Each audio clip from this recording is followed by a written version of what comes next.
अपने स्थान पर बैठ जाएं। हमारे बीच में आदरणीय मनीष जी, मनोज जी, नेवरा पंचकराना के प्रमुख, आपसे भी निवेदन आए श्रीफल बैठकर आशीर्वाद प्राप्त करें।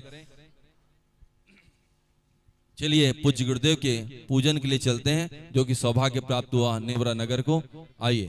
आओ बाबा पधारो बाबा, आओ बाबा विराजो बाबा। आचार्य श्री के चरणों में झुका रहा अपना माथा, जिनके जीवन की हर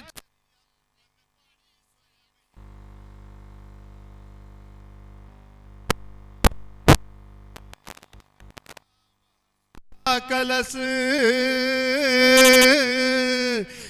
नागम का वह सुधा कलश, जो बिखराते हैं गली गली, जो बिखराते हैं गली गली। जिनके दर्शन को पा करके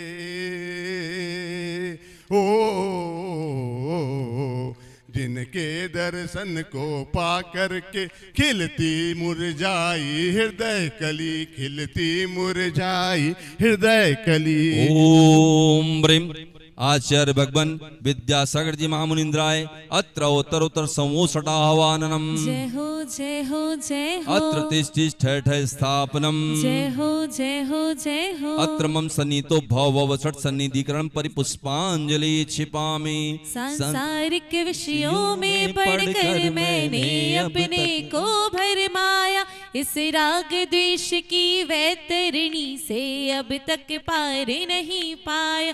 तब विद्या सिंधु के जल कण से भव कालुष धोने आया हूँ, आना जाना मिट जाए मेरा यह बंध काटने आया हूँ।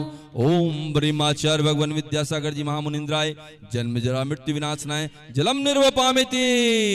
क्रोध अनल में जल जल कर अपना सर्वस्व लुटाया है, निज शांत स्वरूप न जान सका जीवन भर इसे भुलाया है। चंदन सम शीतलता पाने अब शरण आपकी आया हूँ, संसार ताप मिट जाए मेरा चंदन वंदन को लाया। ओम ब्रीम आचार्य भगवान विद्यासागर महामुनिंद्राय भववाता विनाशनाय चंद्रम निर्वपामिति। जड़ को ना मैंने जड़ समझा, नहीं अक्षय निधि को पहचाना। अपने तो केवल सपने थे भ्रम और जगत का भटकाना। चरणों में अर्पित अक्षत है अक्षय पद मुझको मिल जावे, तब ज्ञान अरुण की किरणों से यह हृदय कमल भी खिल जावे। ओम ब्रह्माचार्य भगवान विद्यासागर जी महामुनिंद्राय अक्षय पद प्राप्त अक्षताम निर्वपामिति। इन विषय भोग की मदिरा पी मैं बना सदा से मत वाला, तृष्णा को तृप्त करे जितनी उतनी बढ़ती इच्छा ज्वाला। मैं काम भाव वेत्वंश हेत मन सुमन चढ़ाने आया हूँ, यह मदन विजेता बन न सके यह भाव हृदय में लाया हूँ। ओम ब्रह्माचार्य भगवान विद्यासागर महामुनिंद्राय काम बण विध्वंसनाय पुष्पम निर्वपामिति। इस क्षुधा रोग की व्यथा कथा भव में कहता आया हूँ, अति भक्ष अभक्ष बखे फिर भी मन तृप्त नहीं कर पाया हूँ। नैवेद्य समर्पित करके मैं तृष्णा की भूख मिटाऊंगा, अब और अधिक ना भटक सकूं यह अंतर बोध जगाऊंगा। ओम ब्रह्माचार्य भगवान विद्यासागर महामुनिंद्राय क्षुधा रोग विनाशनाय नैवेद्यम निर्वपामिति। मोहांधिकार से व्याकुल हो निज को नहीं मैंने पहचाना, मैं राग द्वेष में लिप्त रहा इस हाथ रहा बस पछताना। यह दीप समर्पित है गुरुवर मेरा तम दूर भगा देना, आप ज्ञान दीप की बाती से मम अंतर दीप जला देना। ओम ब्रीम आचार्य भगवान विद्यासागर महामुनिंद्राय मोहांत करा विनाशना दीपम निर्वपामिते। इन अशुभ कर्म ने घेरा है मैंने अब तक यह माना था, बस पाप कर्म तज पुण्य कर्म को चाह रहा अपनाना था। शुभ अशुभ कर्म सब रिपुदल है मैं इन्हें जलाने आया हूँ, इसलिए गुरु जी के चरणों में अब धूप चढ़ाने आया हूँ। ओम ब्रीम आचार्य भगवान विद्यासागर महामुनिंद्राय अष्ट कर्मदानाय धूपम निर्वपामिते। भोगों को इतना भोगा कि खुद को ही भोग बना डाला, साधे और साधक का अंतर मैंने आज मिटा डाला। मैं चिदानंद में लीन रहूं, पूजा का यह फल पाना है, पाना था जिसके द्वारा वह मिल बैठा मुझे ठिकाना है। ओम ब्रीमाचार्य भगवान विद्यासागर महामुनिंद्राय मोक्ष फल प्राप्त फलम निर्वपामिते। जग की वैभव को पाकर मैं निश दिन कैसा मस्त रहा, चारों गतियों की ठोकर को खाने में ही अभ्यस्त रहा। मैं हूँ स्वतंत्र ज्ञाता दृष्टा, मेरा पर से क्या नाता है, कैसे अनर्ग पद पा जाऊं यह भक्त भावना भाता। ओम ब्रीम आचार्य भगवान साक्षात विराजमान इनके चरण में मन वचन काय से अनर्ग पद प्राप्त अर्घम निरूपामेते। भावों की निर्मल सरिता में अवगाहन करने आया हूँ, सबका सारा दुख दर्द हरो यह अर्घ भेटने आया हूँ। हे तपो मूर्ति हे आराधक हे योगीश्वर हे महासंत, है अरुण कामना देख सके युग युग तक आगामी बस। मुस्का के हौले हौले गुरुवर भक्तों से बोले, मुस्का के हौले हौले गुरुवर भक्तों से बोले कि मैं हूँ ना, क्यों चिंता करता है मेरे होते, क्यों डरता है। ओम ब्रीम आचार्य भगवान साक्षात विराजमान तिनके चरणों में मन वचन काय से अनर्घ प्राप्त पूर्णार्घम निर्वामिते। आइए हमारे बीच में रायपुर बड़े मंदिर से भी महिलाएं आई हैं, वहीं खड़े होकर आशीर्वाद प्राप्त करें। आइए पूज्य गुरुदेव के चरणों में चलूं। आचार्य भगवान विद्यासागर जी महामुनिराज की, निर्यापक श्रवण प्रसाद सागर जी मुनिराज की, चंद्र प्रभ सागर मुनिराज की, पूज्य गुरुदेव निरामय सागर जी मुनिराज की। वतन की उड़ान, जैसा कि आपको ज्ञात है वतन की कमान 3 प्रतियोगिताएं इससे पूर्व में हो चुकी है, जिसका आप सभी ने अभूतपूर्व लाभ लिया। एक और आगामी 23 से जनवरी से प्रारंभ हो रही है ऑनलाइन खुली किताब के माध्यम से वतन की कमान, जिसके लिए 1 लाख रुपए से अधिक की प्राइज यहां पर रखी गई है पूज्य गुरुदेव के आशीर्वाद से। आइए आप सभी लोग बैठ जाएं, अपने स्थान पर बैठ जाएं। हाँ हाँ, भाम देवी महाराज से पूज्य गुरुदेव के आशीर्वाद लेने के लिए सदस्यगण आए हैं, पदाधिकारी आए हैं। उनसे निवेदन करता हूं शीघ्र आए, श्रीफल भेंट कर आशीर्वाद प्राप्त करें। सभी से निवेदन करता हूं आप लोग अपनी जगह पर बैठ जाएं सभी लोग। अभी पूज्य गुरुदेव के मंगल आशीष प्रवचन यहां पर होंगे। अपने सलोने नैनों से प्रभु दर्शन कर लो, गुरु चरणों में बंधुओं तुम वंदन कर लो। कब मिलेंगे गुरुदेव के पावन दर्शन, कब मिलेंगे गुरुवर के पावन दर्शन। एक बार पवित्र भावना से इनका अभिनंदन कर लो, एक बार पवित्र भावना से इनका अभिनंदन कर लो। सभी लोग से निवेदन, अभी प्रवचन हो रहे हैं, बैठ जाएं सभी लोग। मैं पूज्य गुरुदेव निर्यापक श्रवण प्रसाद सागर जी मुनिराज के श्री चरणों में बारंबार नमोस्तु करते हुए निवेदन करता हूँ। अरिहंताणं नमो सिद्धाणं नमो आयर्याणं नमो वज्रायाणं नमो लोये सभ्यसाऊणं न्यूरा के श्री शांतिनाथ भगवान की जय। गुरु नाम गुरु आचार्य ज्ञान सागर जी महामुनि राज की मुख माटे रचयिता आचार्य परमेश्वरी गुरुदेव की पूज्य निरापक मुनि श्री समय सागर जी, योग सागर जी, नियम सागर जी, सदा सागर जी, समता सागर जी, अभय सागर जी महाराज की, मुनि श्री चंद्र सागर जी व निरामय सागर जी महाराज की, परम पूज्य प्रसाद सागर जी मुनिराज की नमोस्त भगवान, नमोस्त भगवान। खुराक जानते क्या कहलाती है?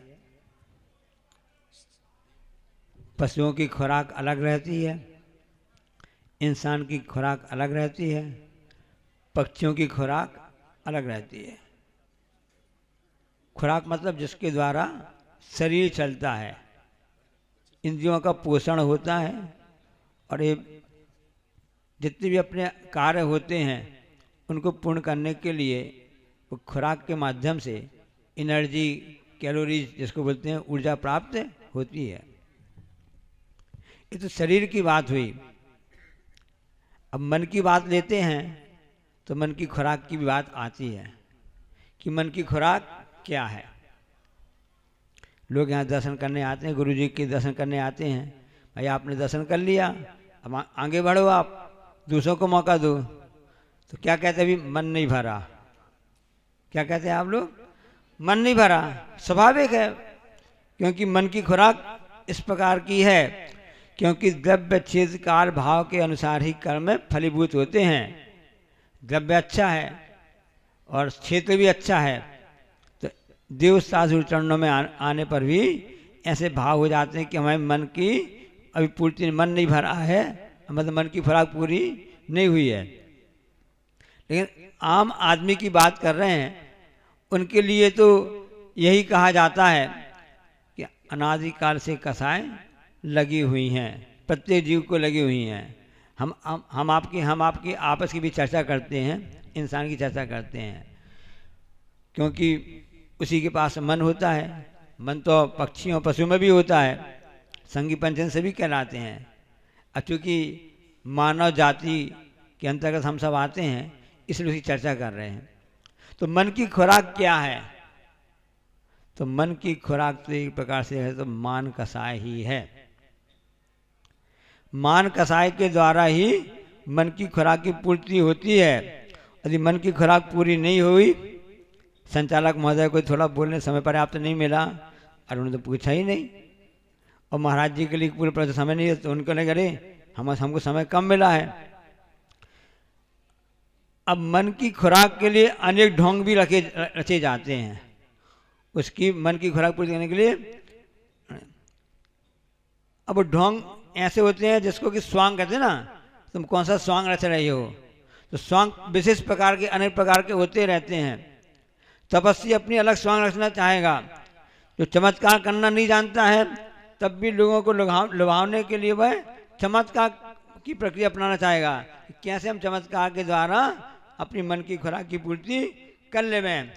कोई ऐश्वर्यशाली हो, नहीं भी है, तो भी वह पोजिंग करने कम नहीं रहेगा, दिखावे में कम नहीं रहेगा, प्रसन्न में।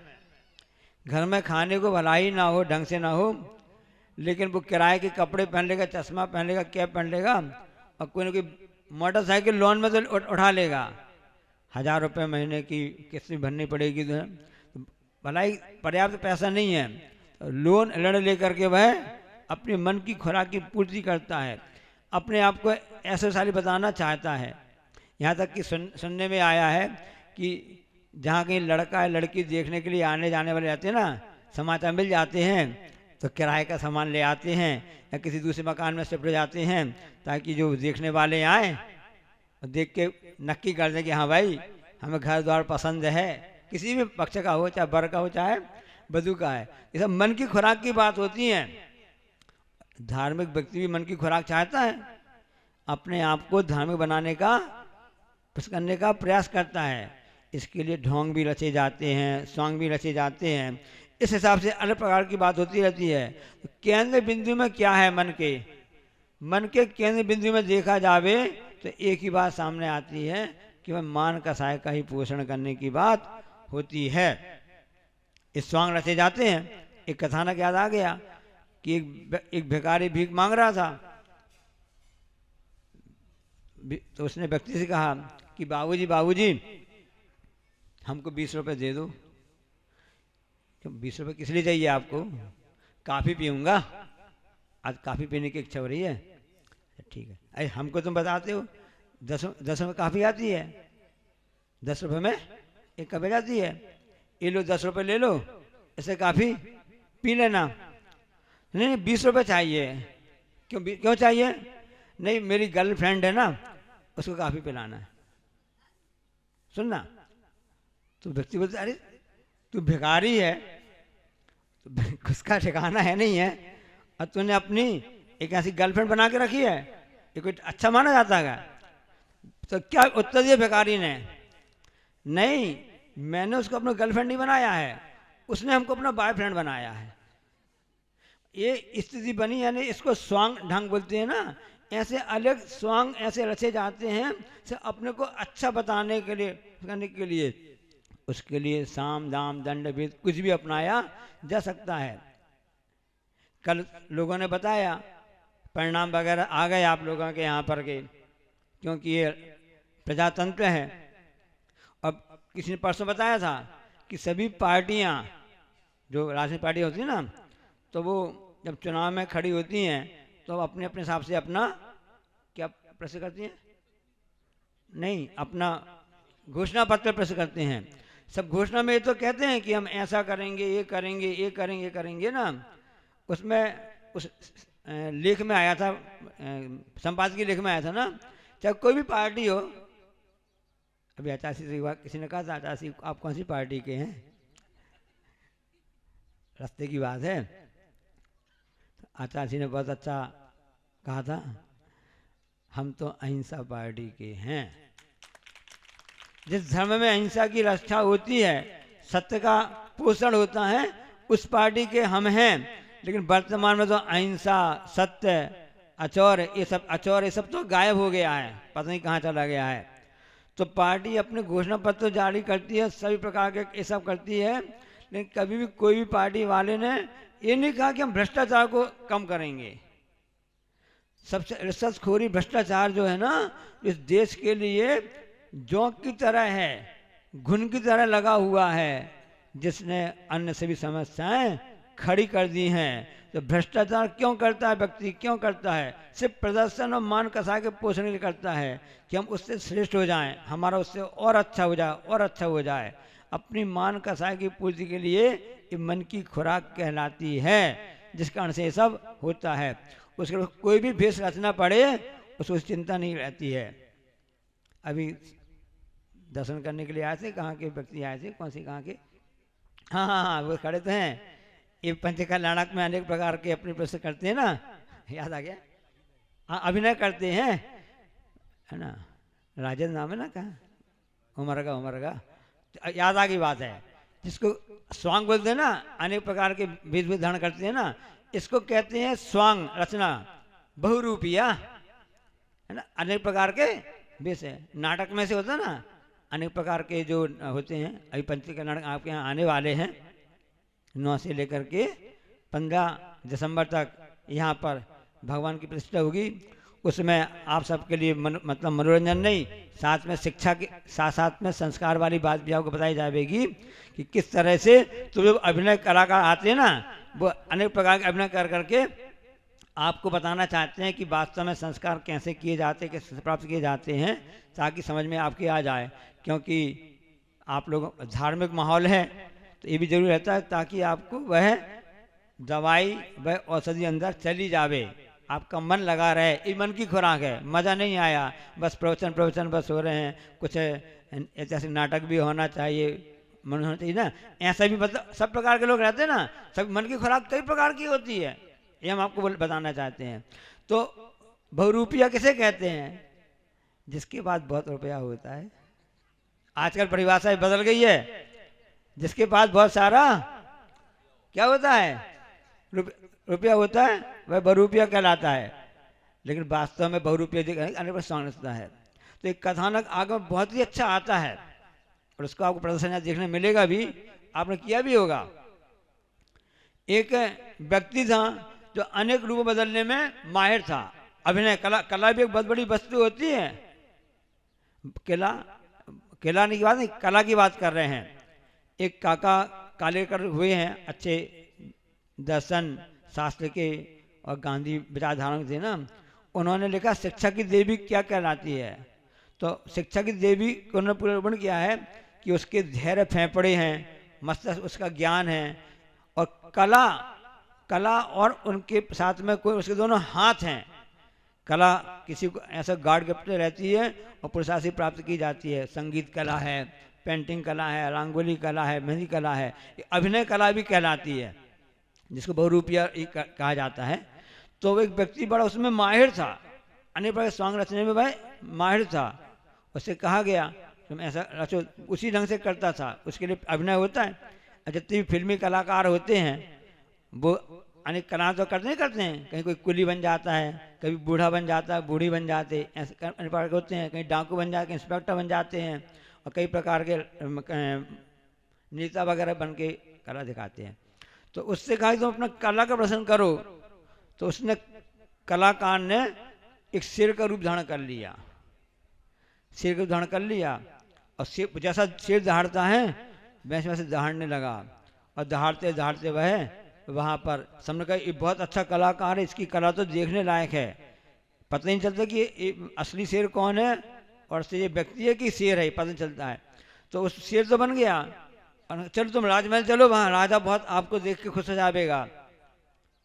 राजा ने उसको कहा था कि यहाँ रूप बनाओ, सब करो, पहले बात हो गई थी। तो उसने कहा राजन हम रूप तो बना लेंगे शेर का, लेकिन कुछ गड़बड़ हो जावे तो हमको क्षमा कर देना। कुछ भी गड़बड़ जाए एडवांस में उसने अपने पास रख लिया था कि कुछ भी ऐसी घटना घटे कुछ जावे तो उसके खिलाफ हम क्षमा कर देना, कोई दंड वगैरह हमको नहीं मिलना चाहिए। हाँ ठीक है, तो हमको बात स्वीकार है, शर्त स्वीकार है। आजकल शर्तों पे चुनाव लड़े जाते हैं ना, हमको तो ये बना दोगे हम जीत जाएंगे, तो हमको ये बनना पड़ेगा तभी हम चुनाव लड़ेंगे, ये पोस्ट मिल जाए, ये मंत्री शामिल करोगे, शर्तें होती हैं। तो इसमें शर्त उसने कहा ठीक है, और बस सच्चों में शेर बन करके उस राजा में आ गया। अब सबने कहा काय का शेर है, ये गीदड़ जैसा है, दहाड़ता भी अच्छे ढंग से नहीं है, झपट्टा भी नहीं मारता है। ऐसा राजकुमार ने उसको चैलेंज कर दिया, जो राजा का बेटा था, और उसने चैलेंज कर दिया तो स्वाभाविक है कोई मधुमक्खी के छत्ते में उंगली करेगा तो उसको तो भोगना ही पड़ेगा। अब तुमने उसको छेड़ दिया तो उस हिसाब से उसको अपने उसमें आ गया, उसने जम के दहाड़ मारी। अब किसी शेर को गीदड़ कहा दिया जावे, कैसे स्वीकार करेगा वह, और दहाड़ मार करके उसने झपट्टा मार करके घायल कर दिया। किसको, राजकुमार को। राजकुमार सोचे नहीं था, इस मतलब ये तो बहुरूपिया है, शेर बन के आया है, तैयार नहीं था। अब इस ढंग से राजकुमार सुकुमार तो होते ही हैं, उसे आघात को सहन नहीं कर पाया, बेहोश हो गया, मूर्छा आ गई, और ज़्यादा चोट लगने से उसके प्राण भी निकल गए, ऐसा आगम में कथानक आता है। अब सब लोग आशा पड़ गए कि देखो कि इकलौता राजकुमार इस राजा का इस पूरे राज्य का स्वामी होने वाले भविष्य में उसकी ऐसी स्थिति हो गई है, अब क्या करें। सबने कहा इसको, जिसने शेर बन के आया है इसको दंड दिया जावे, फांसी की या जेल की कुछ भी सजा जावे। राजा पहले वचनबद्ध तो हो गया था कि कुछ भी घटना होगी, उसने पहले से बोल दिया था, रघुकुल रीति सदा चले आई, प्राण जाए पर वचन न जाई। राजकुमार का वहाँ अवसान होने के बाद भी राजा ने उसके लिए जो बहुरूपिया था उसके लिए छोड़ दिया, जो कि शेर का रूप बन करके अपना प्रदर्शन कर रहा था। अब इस समय जब राजकुमार का अवसान हो गया, अब किसी पिताजी का नौजवान ऐसा लड़का चला जाता है, कितना दुख होता है। हम सब देखते हैं संसार में ना, राजा राणा छत्रपति हाथन का सवाल मरना सबको एक दिन अपनी अपनी, दलबल देवी देवता माता पिता परिवार, मरती बिरिया जीव को कोई ना राखा नार। तो कब अपनी सुविधाएं कब हमारी दुविधा में बन जाएं कह नहीं सकते हैं। इसलिए हमेशा गुरुजी कहते हैं कि 12 भावनाओं का चिंतन हमेशा करते रहना चाहिए।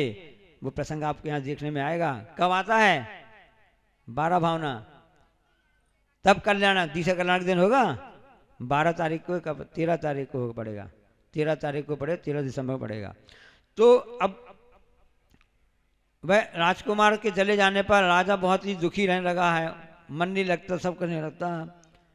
अब लोगों ने कहा क्या क्या क्या जाए, और जो भरने वाले होते ना, भड़का दिया, इसने जानबूझ करके किया है महाराज, इस जो बहुरूपिया बना है ना, इस जानबूझ से किया है, ऐसा है, अच्छा ऐसी बात है, तब क्या किया जावे, अब इसको फिर से चैलेंज करो, कोई ऐसा रूप बंद करके आए, फिर से दिखाए, तभी हम मानेंगे। अच्छा है, और लोगों ने सोचा कि चलो अच्छी बात है, हिसाब से अपना हो भी जाएगा, सब विरोधी पार्टी होती हैं, है ना, क्योंकि मान का साय का मन की खुराक की पूर्ति करनी है, और उस खुराक की पूर्ति के अंतर्गत फिर उसके कहा कि तुम भैया एक काम करो, मुनि महाराज होते, दिगंबर जैन धर्म में होता ना, तो मुनि महाराज बन के बताओ, तब हम जानेंगे कि तुम्हारा बहुरूपियापना सही है। सोचो कितने चैलेंज की बात है।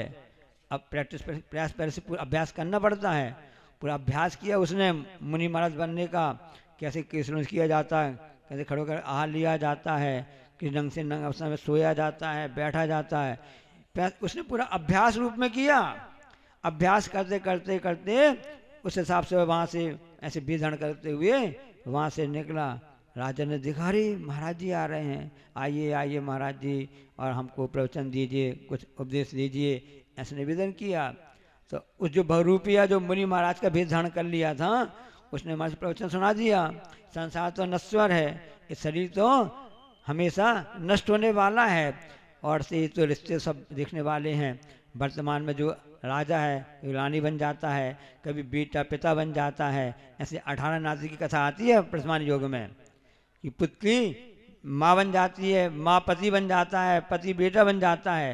ये तो इस भव के रास्ते हमको समझ में आ रहे हैं, लेकिन वास्तव में अनादिकाल से हम पिता बने, माता बने, लड़का बने, लड़की बने, नौकर बने, मतलब सभी भवों में घूम के आ गया, चाहे मनुष्य भाव हो या कोई भी गति हो। हमने तो घूमी चारों गतियाँ, न मानी जनवाणी की बतियाँ। ऐसा कोई भी स्थान नहीं है इस जीव ने वहाँ पर न जन्म लिया हो, न कोई पर्याय को प्राप्त किया हो, अनेक पर्याय धारण कर चुका है। ये पर्याय बुद्धि जिसकी रहती है तो वह इसी प्रकार से आकुल व्याकुल होता है। जिसकी दिव्य दृष्टि होती है कि आत्म एक तत्व ही है, और दिव्य दृष्टि वाला अपने प्राण शांति रखता है, समता प्रणाम रखता है, ऐसे 12 भावों का चिंतन करते हुए वैराग भावना का अपने ध्यान करके अपना कर्तव्य करता रहता है।